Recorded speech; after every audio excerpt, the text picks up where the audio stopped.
উড়িষ্যায় বিশ্ব প্রসিদ্ধ ভগবান জগন্নাথ দেবের মন্দিরের একটা ভিডিও কিছুদিন ধরে সোশ্যাল মিডিয়ায় প্রচুর ভাইরাল হচ্ছে। এই ভিডিওটাতে দেখা যাচ্ছে যে যখন পুরী জগন্নাথ মন্দিরে পতাকা পাল্টানো হচ্ছিল, ঠিক সেই সময় একটা ঈগল পাখি সেই পতাকাটা নিয়ে চলে যাচ্ছে। আপনারা ভিডিওটি ভালো করে দেখুন।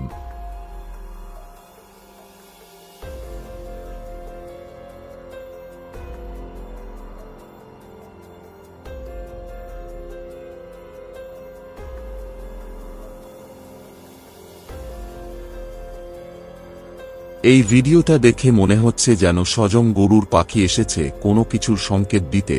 কিন্তু বন্ধুরা, আজকের ভিডিওটাতে আপনাদেরকে বলবো এরকম ঘটনা কেন ঘটল এবং এই ঘটনার কথা ভবিষ্যৎ মালিকা গ্রন্থে কি বর্ণনা করা আছে, ভবিষ্যতে কি অশনি সংকেত দেখাতে চেয়েছে গরুর পাখি, সেই সব প্রশ্নের উত্তর আজকের এই ভিডিওটার মাধ্যমে দেব। তাহলে চলুন আজকের ভিডিও শুরু করা যাক।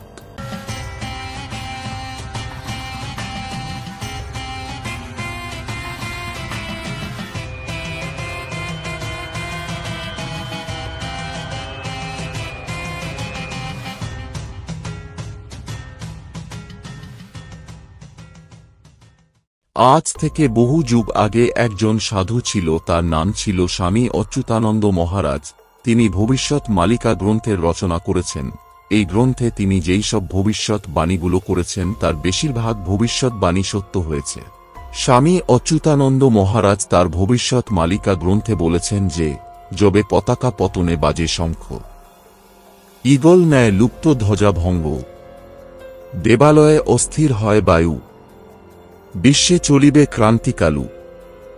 এই শ্লোক অনুযায়ী পতাকা পাল্টানোর সময় যদি ঈগল পবিত্র ধ্বজা বা পতাকা নিয়ে যায় এবং বাতাস অস্থির হয়ে ওঠে, তবে তা সারা বিশ্বের জন্য সংকটের পূর্বাভাস দেয়।